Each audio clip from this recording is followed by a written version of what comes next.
In the far northern mountains, beyond the last line of evergreen forests, and beyond the reach of ordinary maps, there stands a palace made entirely of ice. It does not appear on any road sign, it is not marked in travel journals, and yet, under the quiet northern sky, it glows like a living crystal. By day, the palace reflects sunlight in soft shades of silver and blue. By night, it shimmers beneath the stars, illuminated by ribbons of northern lights drifting across the heavens. Inside that palace lives a young woman known simply as the Ice Queen. She was not born into royalty. She did not inherit a throne. Her story began in a small, snow-covered village, resting quietly in a valley below the mountains. As a child, she was like any other girl in the village. She ran through the snow with laughter, and she watched the winter sky with curiosity. She helped her family gather firewood and carry water from the frozen stream. But something about her was different. Winter seemed to respond to her presence. When she laughed, frost gently traced patterns along nearby windows. When she walked through fresh snow, delicate crystals sparkled more brightly in her footsteps. When she touched water, it sometimes turned into fine snowflakes, before returning to liquid again. At first, the villagers did not understand. Some believed it was coincidence.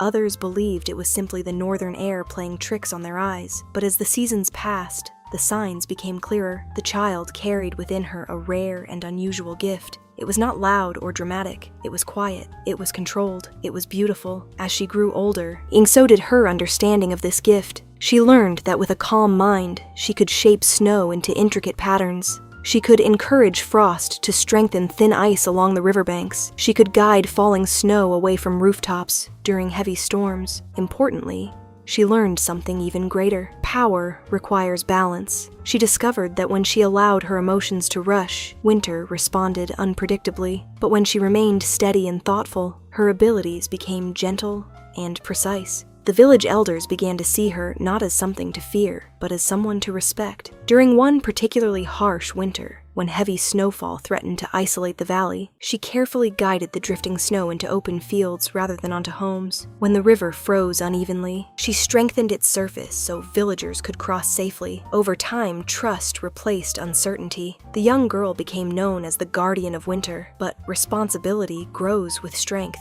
One year, winter arrived earlier than expected. The first snow fell while autumn leaves were still golden. Cold winds swept down from the mountains with unusual intensity. Snow continued falling longer than anyone could remember.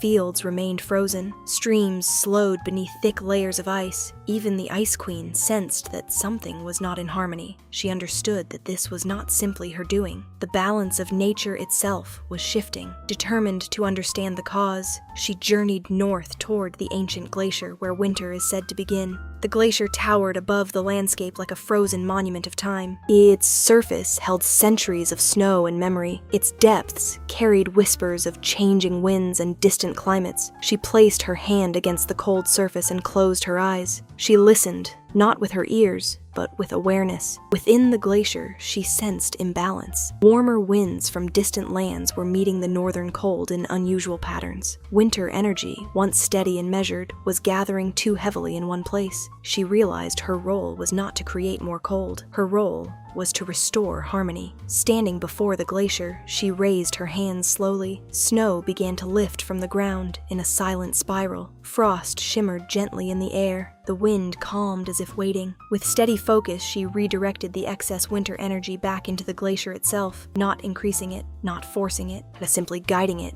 Gradually, the heavy snowfall in the valley began to ease. Clouds thinned, light filtered through the sky once more. The sharp winds softened into a familiar winter breeze. Balance returned. In the village below, people stepped outside to see clearer skies. They noticed the snow felt lighter. The air felt calmer. They did not fully understand what had happened, but they knew who had helped. The Ice Queen returned quietly to her palace of ice. She did not ask for praise. She did not seek recognition. She understood something deeper than applause. Seasons must move in rhythm. Winter must arrive and depart in its time. Cold must exist alongside warmth. Her duty was not to dominate nature. Her duty was to protect balance within it. And so the years passed. Winter followed autumn. Spring followed winter. Summer warmed the valley. Autumn painted the mountains gold once more. Each year, when the first snowflake like falls from the sky, villagers still glance north toward the shining palace, because they know someone watches over the season, not as a ruler, not as a conqueror, but as a guardian, a quiet presence where frost meets light. In the stillness of the northern mountains,